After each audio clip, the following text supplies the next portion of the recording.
All right, let's talk about Asian Overwatch, or at least Asian, just Asian Overwatch leagues here. And starting with the APAC premiere that's been going on, and that's where Jason is. Jason Michi just casting that right now, and we saw some interesting results already. Which last week we were talking a little bit. I think we even talked. We were talking about Rogue, right, Flame? Where Rogue, like what we've been hearing is that they've been scrimming over there and they just been crushing everybody, and that's kind of what I expected to see when we finally got a chance to see Rogue on broadcast. But no, they actually got upset by Lunatic High, a Korean team, which I think shocked everybody, especially everybody here over in the West. And I don't know. What do you? I know, Flame. You made a whole, at least one of your streams, just like a 45-minute video, just analyzing it, and I think it was great analysis. So, what actually went wrong for Rogue here? I mean, this was probably one of the lesser. Like when people watch this, and they're like, "Oh my God, Korea's coming!" Like, make way for our Eastern overlords. And like, I didn't feel like that watching it. It just wasn't a clean match from Rogue. I didn't feel like it was the same Rogue that played at E League. It definitely was not the same Rogue that played at ESL. They would take fights that like they couldn't possibly win, or they would like put themselves in positions to lose the next couple fights just by like overusing ults and stuff. So I forget the maps off the top of my head. I just remember like specifically on Route 66, like both teams had a very, very, very hard time capping the first point of Route 66. And like that's not generally something that happens. Like if someone gets full held on 66, you expect the next team to just come in and roll them in a couple minutes. But it just wasn't a clean match. It was very scrappy. The whole match was very scrappy, and I feel like Rogue could do better. So I don't think I take much stock in their loss as far as how good Korea is.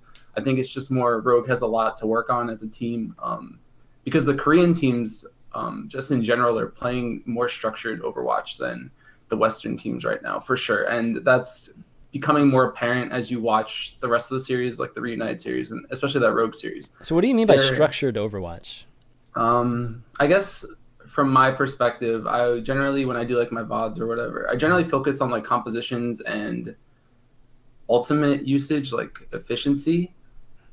And they don't burn ults, they don't like waste ults, they won't take a fight where they put themselves in a position to lose the next three. Like if you're on defense and you burn 5 ults at the same time, you just don't have ults for like the next minute or two generally, because you'll just keep getting rolled by the offense, and they don't let that happen. But Rogue will let that happen to them, and I think Reunited let that happen to them a few times. So Yeah, I don't know. ZP, whatever your question is, go. So just to cut in, I think like a biggest part here, and it really was very noticeable when LW Red came over, the difference between the approach in the regions is very clear, is that I've been on TeamSpeak with teams as have done scrims and all the rest and how they approach things. In general, NA and EU teams are not playing the war, they're playing the battle, where they treat every battle as a must-win situation. Whereas you look at teams hailing from the Asia region right now, how they approach things is very different. They realize that it's okay to lose a fight and then end up being up in ult economy for the next 3 fights. They're much more diligent about how they handle things. When they lose fights, they tend to lose fights very well. They don't. A good example of this would be, again, I'll use the LW Red example because it's what a lot of people knew and all the rest. And you see it in what you see now in some of the newer VODs, is that when a team in the Asia side of things loses a player and it's a 6v5, they will go out of their way to stall at that fight and make it so it's a productive loss, make the other team burn even more ults to finish it out, back out, they bend, they don't immediately break. On the NA and EU side of things, when you lose a player, it feels like everyone doubles down trying to become a hero, and that one pickoff turns into your entire team being wiped very, very quickly. So it's just a difference in how teams are approaching it. The teams from Asia, they're more willing to do more junk rushes, save up ults, and lose fights well, whereas NA and EU is, we must win every fight. We can't break at any point. And as a result, you're not playing the map anywhere near as well. Or as efficiently. I mean, yeah. And to what you're saying, like, when you say difference in styles, I mean, it's just that the Western team in that front is just worse, I guess is how I see it. Because even when I was on Splice or whatever, even I had this mentality of, like, we should be losing fights. Like, some people disagreed, but it's becoming very apparent now that you should be losing fights on purpose sometimes. And even I definitely remember the Rogue Lunatic match on Kings Row. Like, Lunatic they were on offense, I think. They capped the first point, and then they, like, take a push into second, and they have 0 ults. So they just, like, speed boost in and, like, bait out, like, 4 ults or something from Rogue at the same time. And it was, like, the worst, like, it was the biggest overreaction to an obviously one fight. And, like, mistakes like that'll lose you games, but you could tell that it was completely executed and planned by Lunatic High to go in and bait out their ults. But the fact that they took the bait and took the bait so hard, like that's something you'll get beaten multiple times doing that. Well, I really like it. I don't know. I like that. There's the thing too is I think the mind game can even go deeper than it is right now as well, where people have triggers, right? Where they go, oh, this just got used, everyone batten down the hatches and all the rest. So I'll tell you right now, the teams could do more often. Some of the teams from Asia are doing this, but in general, teams in general could implement this more across the board. So sometimes teams are wise junk rushes, won't burn stuff until they see other ults. Nano Boost still charges up really quickly. I guarantee you, if you hear a Lucio speed boost and then a nano boost go off, the other team, they're immediately going to blow 3 to 4 ults because that's how people evaluate situations right now. If you can trade a nano boost for 3 to 4 ults, you have won that fight, even if you lose the fight, because your next fight is going to be incredibly easy, especially if your attack against defense, where defense is going to be totally drained because they blew everything just for 1 nano boost. Yeah, I'll talk more to that, because that was one of those things I think that was very, very apparent in the recent Reunited series, was just the efficiency of the nano boost on like certain heroes, and like how you can turn a game in your favor just by spamming it all the time off cooldown and trying to bait out the most out of the defense. But yeah, I mean, the macro game needs to be cleaned up on the Western side of things. This will be continually a problem. I didn't feel like any team got blown out of the water individually. I don't feel like the micro level, like the aim or the deathmatch ability, is like super impressive from Korea. But they're definitely playing as a team way more efficiently, at least in my opinion right now, at least more than Reunited and Rogue. And they're definitely having a better mental picture of just like that upper bar that you see when you're in Spectator, of like who has ult, who doesn't have ult, how do I play around this? Like, so are you surprised though at where they are? I mean, no, because they have coaching staff. There's a lot, and I mean, ZP will talk more about this than I will, but if you have coaches that are constantly watching you in Spectator and just watching that upper bar where you can see all the ults and health, is a very telling. There's a lot of information to grab from it that you don't get while you're playing as a player. So if you don't have that coaching staff or like that analyst that's like sitting there watching your VODs, like seeing like, where did this go wrong? Where did you guys go wrong here? You won't really start making these connections to like, oh, we lost because we didn't have sound barrier and they did. Or we lost because they popped nano boost before we popped nano boost, so they had the more efficient one or whatever. Like, you don't get that if you're not looking for it. So I think that the coaching staff is definitely becoming more necessary for this game, or at least you're seeing the advantage of having it. And this is where NA and EU are really going to be. They have a pickle, to say the least. And the biggest problem is that in NA and EU right now, most of the coaching that's going on right now, unfortunately, goes into the category of glorified VOD recorder, where you don't have coaches that are empowered to tell a player, look, here's your practice schedule for next week. You are going to do this. We're going to look at that. And there will be consequences X, Y, and Z if you blow it off. In NA and EU, it's very much player-focused, where the players call the shots. And if they do have someone that's coming in, it's a very light advisory role. They're not commanding the players. They're not making any sort of game plan and all the rest.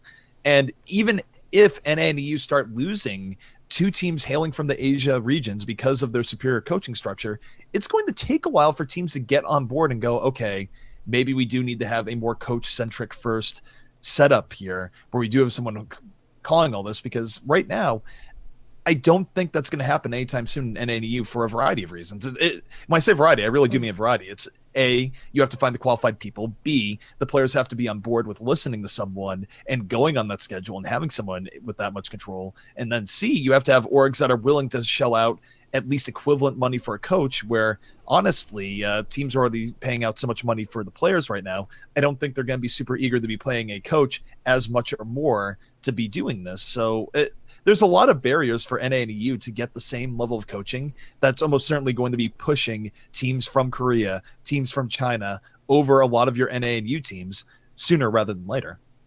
Yeah, and if you didn't see the dominance of Korea on the horizon, you probably haven't been following esports for long enough, because this was kind of inevitable. Everybody knew that Korea at a certain point was going to tip over the edge and be at the level where they can compete with any other team from any other region, if not be the best region in the world.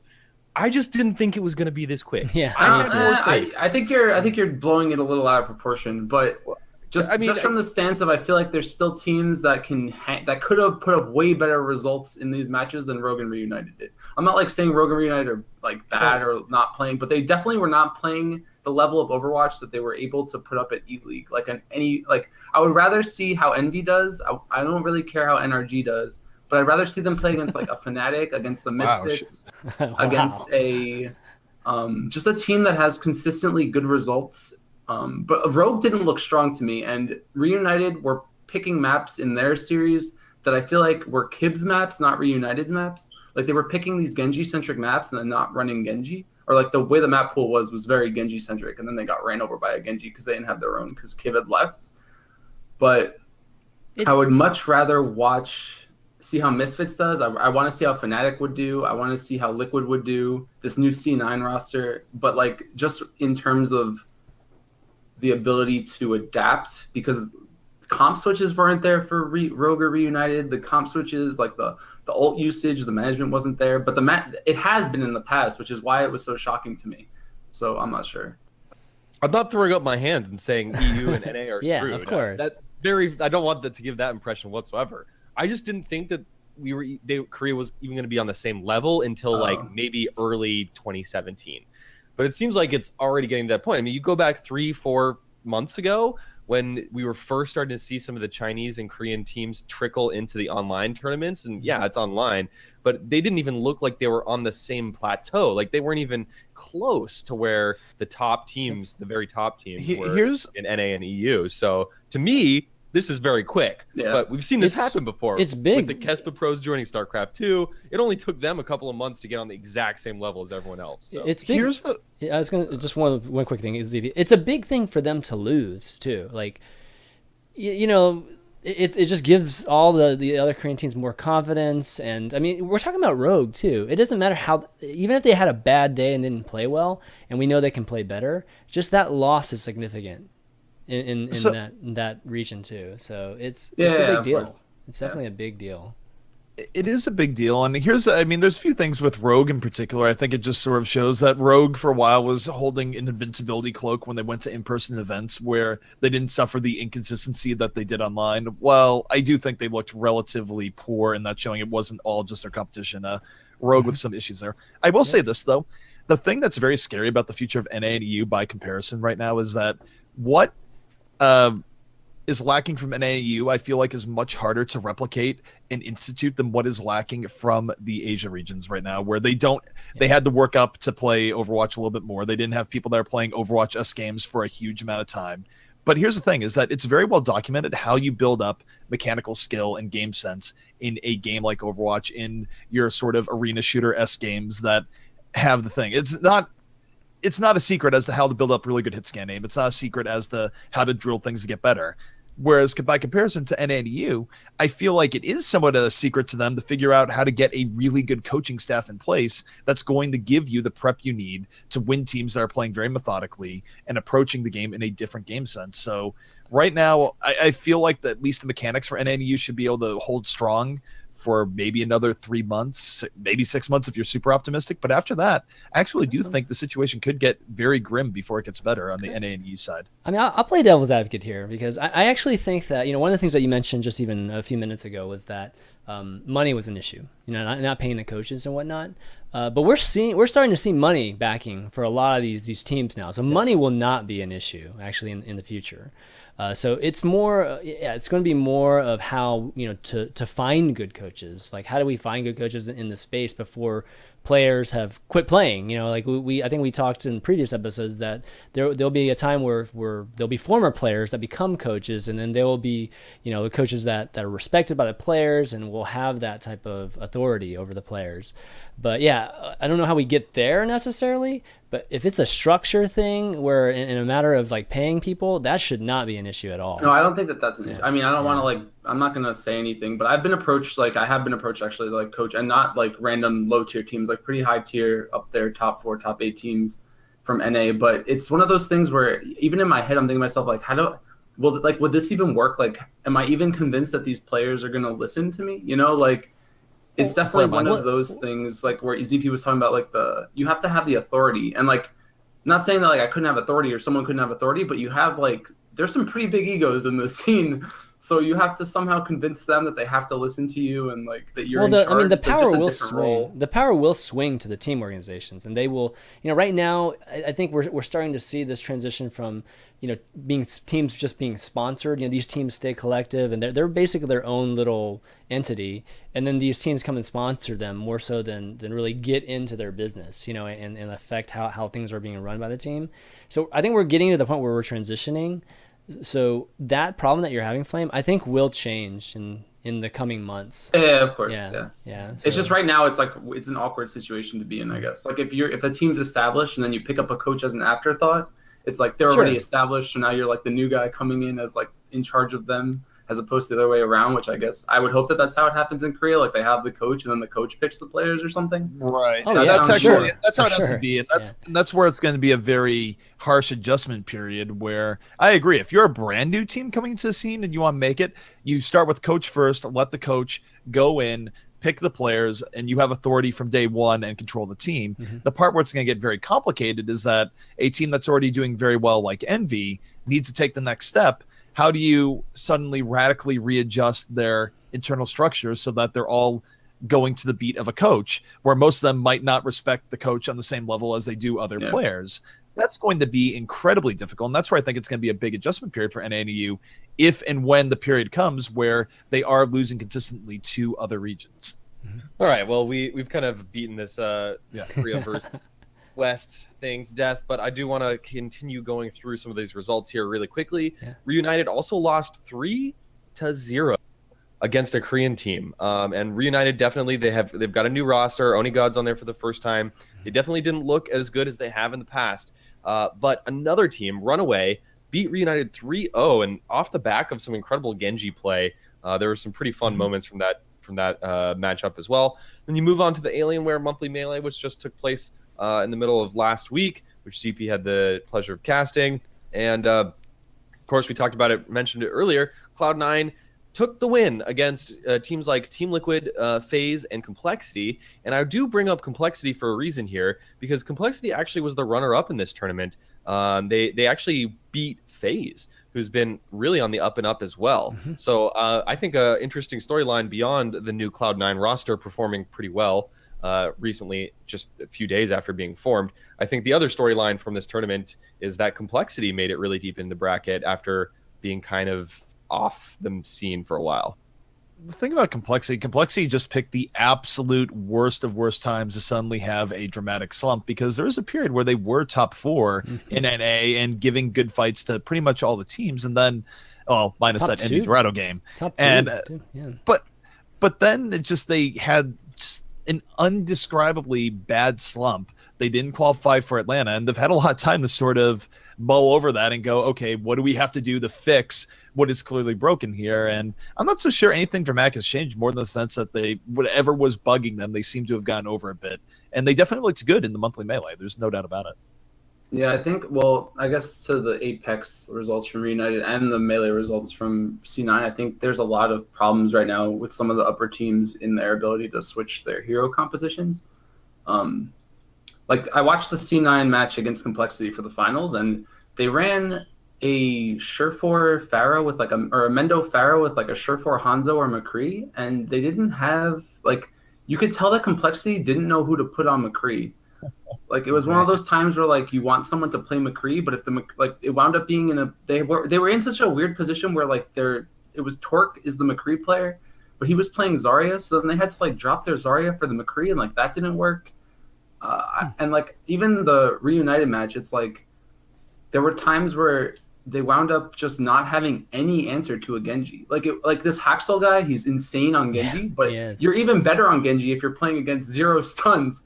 So you need a McCree. Yeah, you need McCrees that are really good, and you need Reinhardts that are really good, and you need all of these players to be able to swap on the fly, because you might go into if Reunited had played a team that didn't have a great Genji, they might have been better off, And if Complexity can't handle Pharah and a team comes out with a Pharah, then does Complexity just auto lose? And that's kind of how these two matches went, in my opinion. They were very almost stomps, but as a result of people not being able to be on the heroes they needed to be on.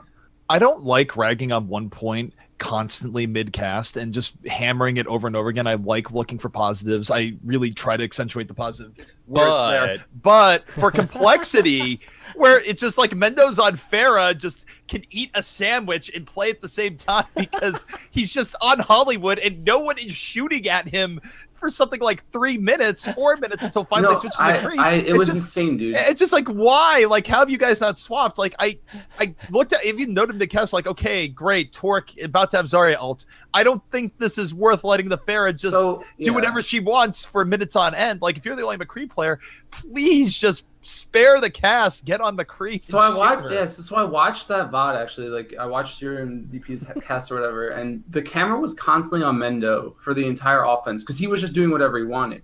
But when they ended the map, they actually didn't have the greatest time. And in my head, I was like, oh, this was a 4-minute stomp because all you watched was Mendo never die, do whatever he wanted. But it was just a 9-minute VOD of him shooting and shooting. Oh, man. And, like, his teammates would die. His teammates would die behind him, but you wouldn't even notice because he wasn't playing like his teammates were dead. He was just literally flying around the map as a Farah, just never never being touched. It's a case where Mendo didn't even have to have like the best Farah game, and arguably he didn't have like craziest Farah plays there. But when no one is shooting at you for all of pretty much the entire map, it's just okay. You can do whatever you want because complexity clearly is not putting a value on shutting you down. And I think that's just the case where I don't know what was going on for complexity in that particular series. I doubt they will let that happen again.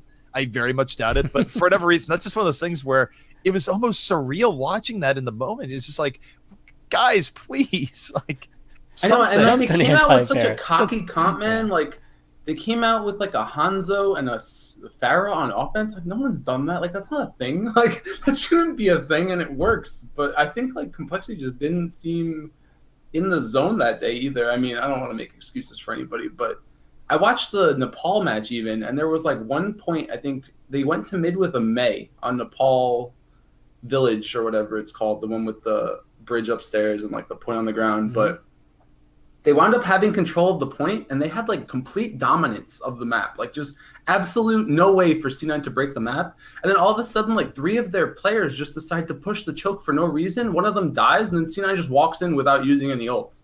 It was like, what am I watching right now? And like, I didn't feel like they were at their strongest, but I guess like they beat FaZe pretty handedly. But FaZe is another one of those teams where some days they look like the best team in the world, other days you're like, what is happening? Well, a lot of it comes down to he's just the most variable player in the world, where some days he looks like one of the very best players in the game, and other days he just sort of doesn't show up. And I think for that particular day, you got sort of the medium tier too easy, where he was not the crazy day 2 E-League player. And well, that's a 4 a.m. thing too, right? Yeah. Can't help the time zones. One thing we didn't touch out at all with the event in China and the event in Korea. What did you guys think about the production? And I mean, I heard like a million people were watching on Chinese streams. Those play-by-plays, the replays in the OGN tournament, like the first time I saw it, I was like, this is the greatest thing I've ever seen. And then they wound up using it at a time where I wanted the camera to not be doing it. And I was like, oh no, please don't abuse this. Like, don't ruin this for me. Like, a team fight was starting and they were still watching the previous fight. Like, but it was really nice. Like, everything was really good. Yeah. Oh my god, the stages for both, actually. The stages for the Chinese event is probably one of the sickest stages I've ever seen in esports. Amazing. Like, no joke. It completely variable with screens everywhere, shit going on all over the place. But OGN, it's OGN, man. They've been doing this for 15 years. They're the best in the business, and you can really see that with the quality of the production. Yeah. I'm just gonna say this: between E-League, which was incredible, the 2 productions that are going on right now in Asia that are also incredible, I think it's actually a case where, if I'm right now the person that I don't, or the org that I don't want to be when I'm looking at bidding for things going into 2017, is probably ESL, because a new standard has been set. Bar none. I mean, like, this is Blizzard. You got to think that Blizzard going forward, when they look at what we want out of a production, they're seeing the Turner stuff and going, this is awesome. They're seeing the OGN and APAC stuff and going, this is awesome. And anyone else that wants to get into Overwatch and wants to be running a big in-person event, you're gonna have to meet the standard that these 3 events have set, and that's gonna be difficult for some companies that haven't always met that standard. So I think it's gonna be interesting. It makes I think it's really good for the scene in general that is what people are going to be becoming used to. It's pretty amazing, actually, It is, how man. young the game is and how It is. incredibly diverse the tournament organizers have been, how many different organizations are jumping in, the production value, the investment from every angle, from every region is actually insane. If you think about it, like, I don't think any other esport has ever gotten this kind of treatment right off the bat. And yes, it's Blizzard. Yes, it's the second biggest PC, biggest sales for any PC game ever in the history of the PC console or like computers in general. Like, so it makes sense, but it's still flabbergasting to just see how quickly we've gotten to this high level of production. I want to say, though, I thought Doa and Monte Cristo did a great job. Mhm. You know, we're not getting any crazy earth-shattering analysis, but in terms of explaining what's going on to the layman pros, and man. keeping it entertaining, they did amazing. I mean, Yeah, I'm they- learning so much just watching everybody. Like between those two, and then like you had Semler and Anders the first day of E-League, like just the ability for these people to just watch a game and just like be able to talk about it so well it's like mind-boggling to me. It's They're the just craft, so you know what I good. mean? Like Yeah. it just shows you there's It's an art. craft. It's its own art. Yeah, in casting. Well, the thing that people tend to underrate a lot in casting, and certainly it's something that, you know, I've had my own journey on and all the rest, but the vocal part and how you present things, how you're talking about things, it all matters. It's a case where even if you're newer to the game, you can go, I need to bring up these key parts, and this is going to keep the cast really smooth and going forward. And these are people that are incredibly experienced. Anders and Semler, of course, amazing professionals. Doa, Monty, also just phenomenal. And they know their craft really well. And it's not surprising that these people have done in time where they have done a lot of research into how to cast about the game, but then they can portray their skills that they've refined from other games and really make a good showing. So it doesn't come as a huge surprise to me, and it's really been good to see their work. I just like the fact that there's probably been a lot of minds changed over Overwatch esports over the last probably month now. Now you see like just these huge productions that we've seen. It wasn't too long ago, guys, that we've had people basically say that, oh, Overwatch esports will not happen. I mean, like people in the industry too, and maybe in other games or whatnot. Just there's no way. That's just not going to happen. Like we've never seen a class-based FPS ever work in esports, and it's really really cool that I feel like we're beyond that point at this point. And Blizzard hasn't even come out with their big league yet. You know what I mean? They haven't even said what they're going to be doing or whatever, in terms of esports. So like it can only be propelled even higher. And then it'll be interesting to see what ends up happening to the OGNs, and do they just partner with Blizzard, and do all these things or what? But for now, I'm definitely enjoying everything that they're coming out with, and it's definitely It's a good time cool. to be a fan. Like, Yeah, I just hope totally. people who are interested in Overwatch esports actually put the legwork in to follow everything, because the most difficult thing and the biggest problem right now is just how disjointed the whole scene is. To be able to actually follow and watch everything and know when it's going on and what channel to tune into is actually like the hardest thing. But if you want high quality entertainment from the Overwatch scene, there's just way too much going on right now for you not to be enjoying yourselves. Mm-hmm. Yeah, and I think the important thing going forward too is, don't forget is that there's all this potential extra development that could happen too, right? Like what happens if you ever hit a point where the main game has an esports portal? What happens if you hit a point where you're able to link in a good way, a good and wholesome way, not what is going on with what went on with CS, but a way of giving people, say, rewards, in-game rewards for participating in esports related things. These are things that in theory are possible, and if they ever do happen, that would spike viewership to absolutely crazy levels given the install base of the game. Well, imagine when we start seeing more esports threads on Reddit too, like just on our Overwatch. We haven't even gotten to that point yet, so I think when that starts happening too, then there's just going to be more exposure to it. I still think it's relatively small right now, and we can tell by Eventually, I viewership. think people warm up to it as far as the main subreddit goes. Yeah, I think so. All right, well, why don't we take some questions? We, obviously have a lot of folks watching right now, so if you have any questions, let me see if I have any on Twitter here. If not, then go ahead and link your, or not link, but tweet, or not tweet, type in your questions in Twitch chat right now. And if you want a higher priority, go ahead and tweet those to myself at ChanManV, and I'll read those out. So, one more bit of news that actually came in yesterday. I didn't actually catch it before the show, but I want to let everyone know. Thanks. I forget who it was, but someone in chat let us know that we were missing this.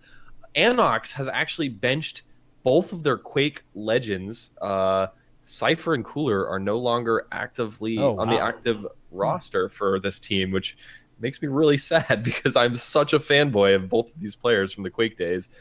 Cypher, arguably one of the best player throughout all of Quake Live, and Cooler is just a legend. So that's kind of sad to see, but I think join Team Liquid. Throw that in there. Just make the whole thing Quake. Just make the whole team a Quake team. But yeah, any questions? Let's see. There was some. I mean, I guess I'll go on Ben right there. But sure. I felt like I read something on ES Reality today, and I haven't even seen ES Reality in so long. That website. Oh my God! Don't remind me. For me, when I used to read it when I was like when Quake Live was new. But there was a post about Cypher and Cooler today, and like it sounded like there was some insider information, but not to like harp on anybody, but it sounded like it was another one of those personality things where like people just weren't getting along well or had different ideals on the game, and that's going to keep happening for sure. Like the whole C9, you could tell that when C9 broke up, like there were definitely mixed feelings about how the game should be played, and it seemed like that's the case with Dignitas even. But as people are watching Korea now, I think that these problems are going to keep growing. Like I think some in-game leaders and players want to play this more macro style, and some of the other players are like, nah, man, we can just deathmatch and stuff.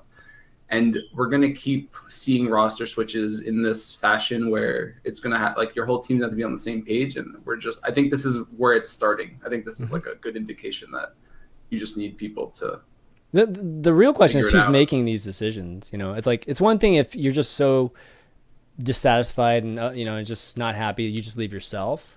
But what happens when there's 3 people and then like 3 and 3 type of thing, or it's not like a voting, like you got voted out of the freaking tribe or anything like that. That's, I mean, the politics is I don't even talk about it. It's like crazy. It's just a mess. It's like you're either with us or you're against us. For a lot of teams right now, it really does sort of come down to pure democracy, which is not necessarily the best thing, because what happens if you pure democracy with a mix of, do you have a very important player in the team in terms of fame, streaming, etc., that's talking with the sponsor, and it's not really a great scenario for making the best decisions for your team in the least. And then it's not good. You were just talking about Mendo too, ZP. Like if it's about streaming and stuff too, doesn't that aren't those conflicting? And it's kind of weird. Well, from the Org's perspective, like if you have a player like Mendo and Surefour that get a lot of viewers, their opinion is weighted higher than say someone who doesn't stream as much. I can see that. Yeah. And that goes on to other things, like if you have very popular people on Twitter and they have more outreach for sponsors, like if they retweet a link, where they should, like it's interesting how that works out as far as the stream goes, because the problem is that Overwatch is such a competitive game. It's so intense on the competition side of things that it's hard to do a high quality stream on the consistency that Twitch demands, because the hard fact about Twitch is that if your stream isn't on a consistent basis, you're not going to grow and not go forward. But if you're doing what you have to do to grow your stream on Twitch, you're probably not able to do what you need to do to grow as a player, because I think one thing that people underrate is that streaming time and playing as a streamer is not increasing your skill anywhere near at the same rate as simply playing on your own is. It's a different thing when you have to worry about answering questions, worrying about keeping it entertaining, versus just, I'm going to focus on my game, I need to improve X, Y, and Z. You pay a price for streaming, and that's why as things get more intense, you're seeing a lot of people stream less. But it's sort of a conflict, right? Because if you're a Cloud9, you would be ecstatic if your team could somehow have a bunch of 10K plus concurrent streamers and still do well in tournaments. So there's sort of that tension that's always there. Yeah, it's not like it's Dota or whatever. Like when you solo queue in Dota, like it's a little bit easier, I think, to learn or like from the games. But you can get some pretty awful pub games right now in terms of just compositions, in terms of attitudes, in terms of just drive to win, and like how intense people treat it. So yeah, I mean that all plays into it as well, I think. And it's hard. It's definitely hard. Like even I'm trying to just stream right now. Like I could definitely not be on a team right now if I was streaming at all. And like I don't know how people do it. I mean, I guess for Mendo it'll be more. He'll have to pick. But even Seagull hasn't been streaming that much, and he made a huge choice going to Korea. Because streaming from Korea is not really even the easiest of things. I'm sure his fan base is not on Korean time zone. Yeah. Well, speaking of Seagull, from what I've heard from like Shade and some of the other people, is that he's like a freaking rock star there, man. Like they've had to have security teams, like just basically leading them in and out of buildings and Yeah, seriously, it's been crazy. It as I shades of heard. Grubby. Like there's that video where Grubby is, I think, an event in China or something, and he decides to hop out a window to get away, but then someone spots him, and you just see this massive humanity running towards Grubby. Grubby has to immediately get back into the window, and closes the doors. It's like, okay, that's not working. So yeah, I mean, Seagull might be getting that treatment right now. Who knows? Yeah, exactly. All right, we do got a question. Disguises. We got a question here for ZP. What do you think about the new spectator updates, and what other improvements you'd like to see?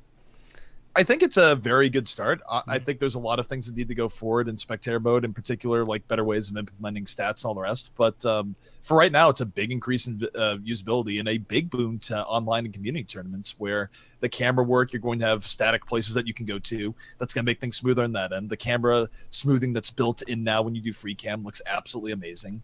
And just general UI updates are great. And again, I think there's a way to go, but it's a big step forward, and it's going to make tournaments, even from this point forward, look that much better. Yeah, somebody asked in chat, what can we do for smaller indie tournaments and grassroots tournaments that don't have a 5-person production team and a switcher and a producer? And I think the answer is this patch is actually going a really long way to help those bedroom streamers, because you're going to be able to swap to spots around the map. If you do the legwork to set those spots before the matches start, you're gonna be able to swap to them with key presses. You don't need to have like a Xbox controller or something fancy to smooth it out. So a mouse and keyboard is gonna be much better. So this should, in theory, help. Other than that, I mean, there's really not much you can do, not much else you can do from home. But this patch goes a long way to help with that.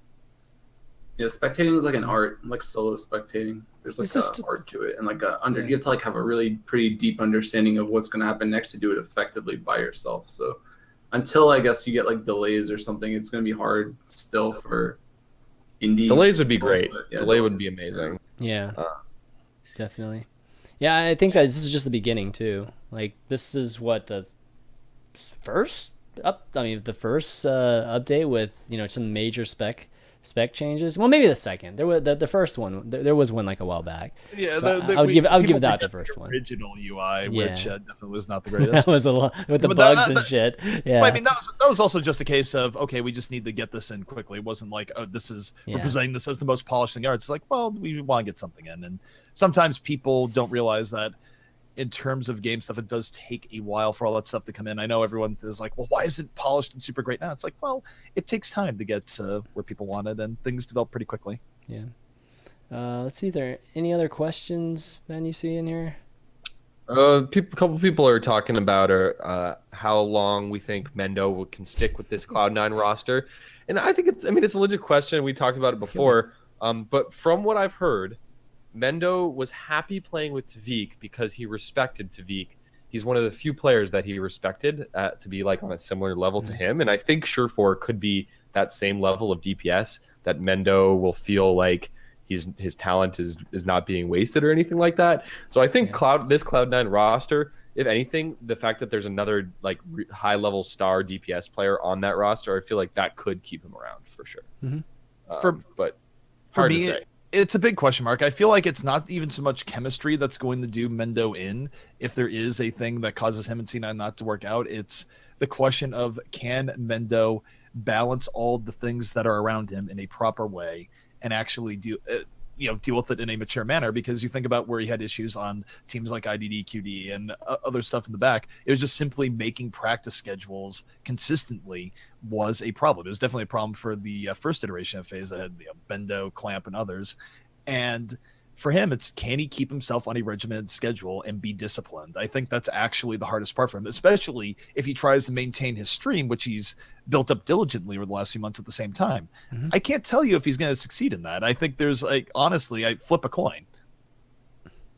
Yeah, Fair enough. I'll give him the benefit of the doubt for now, but I mean, ZP's not wrong. It's just, it's like I don't want to put stock in, like, you never know, like you really don't. Yeah. It's been 10 months, I think, since we saw him on a team, or like since we saw him make these crazy. He's young too. Like, yeah, he's young. He's got time to grow. It's just, I guess, in the near future, I see them doing well.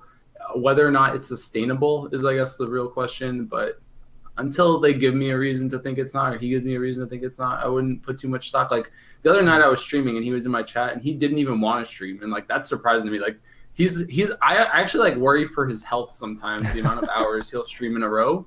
You'll be like, oh, it's 6 o'clock in the morning and Mendo's streaming, and then it'll be like, oh, it's 8 o'clock at night. Mendo's still live, and you'll like do the uptime command in his chat, and it's like, oh, 20 hours and 7 minutes, and you're like, Wow. is he alive? Like, how does he do this? And like, that's where it gets scary, but it does. we'll And see. I will say this, I do think that if C9 continues doing as well as they did in the last monthly melee, there's certainly going to be a bit of a honeymoon period where is C9 wanting to go along with this, wanting to keep those results up, is going to bend over quite a bit to make things work out really well.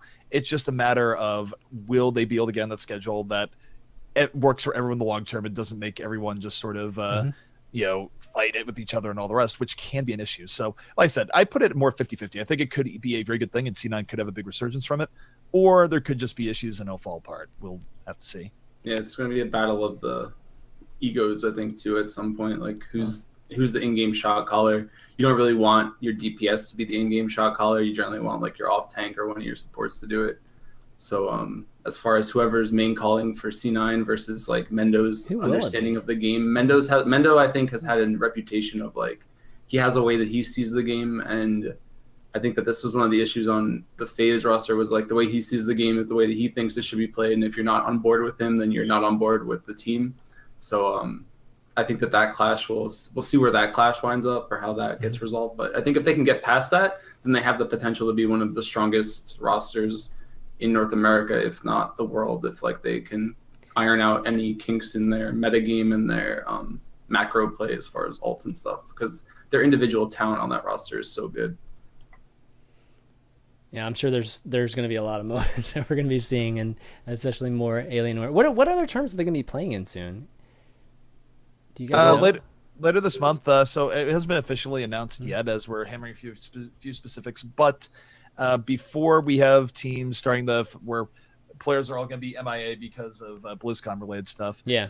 We do want to get 2 more melees in, one for EU, which will be a first, and then another here for NA. So, I mean, it is monthly, but it's going to be basically 2 in 1 month, where it's a case where we're kind of forced to go earlier this month because of all the players that are flying out, and we were forced to go really, really late because of E-League being so dominant. But hopefully 2 more really good monthly tournaments coming in this month. So should be something to look forward to, and it'll be one of our last tastes of like really high end between just NA and EU for a while, because of course BlizzCon with so many people gone, that's going to be a big blackout period. Yeah, absolutely. I hope that and hopefully we get a new hero to just like throw a monkey wrench into everyone's plans and like just reset everything eventually. Oh, yeah, it should be coming. I'd be shocked. And even now. Yeah. I mean, they got to announce something big at BlizzCon, so it's, I mean, that a moment in crime ticker is going to hit 100 pretty soon. I'm more concerned with that right now. With the BlizzCon stage, yep, we got a new character. And that'd be funny to see if any of the countries try it out. But okay, well, I think that's going to be it for just the Q&A. Thanks for the folks that did ask questions, and why don't we wrap up the show? It's been a fantastic show having you guys come join us again. But ZP, you want to do any shout outs, and where can people find you? Really, shout outs are pretty simple. You can follow me Twitter at TempoZP. Definitely check out the tournaments later on the month, and follow the Twitter of all the other much more handsome than me people that are here on the stream right now, because it does matter. Yes. Yeah, publicity is such a big thing, man. Like, I mean, I don't even want to derail this topic, but like getting your name out there is so like, it's just hard, you know? I mean, just getting a following, getting people on board, like he's right. Like those follows matter at some point. Like, yeah, totally. I mean, just having a channel for you to, just promote whatever you're doing or what you want people to be seeing, or something cool that's happening. It's a big deal for sure. Flame, how about you? Shout outs, where can people find you? I mean, shout outs, I guess, to everyone from like my stream that came in here or like just supports me in general. I don't know, my stream's still growing really fast and like I'm getting overwhelmed, but the VODs are doing pretty well. So if you haven't checked them out, go to my YouTube. I think it's Flame617. And then my Twitch is just Flame, but you can find all my social media there. But yeah, I mean, shout outs to everyone that's been like keeping me going these past couple months, because it's been rough. I mean, it's just been like there's just been so much Overwatch, and like I'm trying to establish myself in some way, but it's definitely rough. Like there's so much competition out there. Like people are casters already. Like I don't really want to step on any casters' toes. I want to just do analysis, but then there's already an analysts, and then like there's so much. It's so hard. Like it's such a Shark Tank of like things you have to work through right now, and I think it's cool. But yeah, that's all I have. Yeah, literally casters from every other community are getting in on this. I know, you're like, all right. From League, from Call of Duty, from Counter-Strike. Pretty sure we're gonna start seeing fighting game commentators. Dota's gonna come in soon. Wait, can we get the Yipes cast? Oh my goodness. That would be hype, dude. Okay, wait, can we get the uncensored Yipes cast? Just talking about People are just coming from swag everywhere, and dude. scoops and all the rest. Like, We're gonna see like the day 9 dailies of Overwatch. Oh, Yeah, God. I mean, we should I thought see you all were these doing things. that, Flame. I thought you were the day 9 dailies of Overwatch. I'm kind What of the the fuck? daily, but it's a little bit. I don't have a catchy name or anything like that. So You don't have Sean's laugh. That's you just have to have that laugh, dude, and all of a sudden, apparently thousands of laughs viewers. like when you catch it the wrong time. I have like the evil villain laugh, like E-League picked up on. It was great. Oh, yeah, that's Oh, yeah. true. That's true. They had a graphic of you too, right? Oh yeah, Yeah, that's right. I was petting a cat. Oh, That's how you know you've made it when there's That's terrible right. photoshops of you on live TV. Apparently, there's a Photoshop too where like they switched it up. I don't think it actually hit, but like where they put like Huck's head on the cat, like just to really like go forward with an even deeper. It was pretty Oh, awesome. that's brutal. Ben? I mean, instead of a shout out, I would actually just, and I've done this before in the past, but I would just say to everybody watching the show right now, do keep supporting the scene. Things are really crazy right now. There's all kinds of tournaments happening in different regions and different time zones, and teams are all split up, and things are in kind of a weird spot right now with the scene. And I have full faith that things are going to be worked out as soon as Blizzard really announces all their stuff. But I would say just keep supporting, keep watching your favorite players. Try and find the tournaments. Subscribe to the competitive Overwatch subreddit. I mean, almost everything's getting posted there.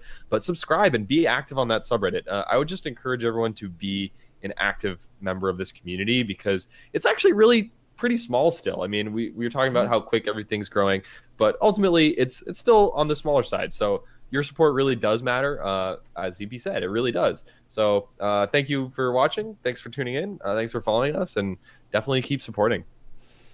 Yeah, and I'll close things out by, giving a shout out to the three of you guys for coming on and doing the show with me, as well as everybody that stayed up late. I know this is like super late episode, and our European viewers are just hating us right now, but I promise I'll have the VODs up, as well as the audios. Those of you that do listen to audios, the overview is available on iTunes as well as Google Podcasts or Google Music Podcasts.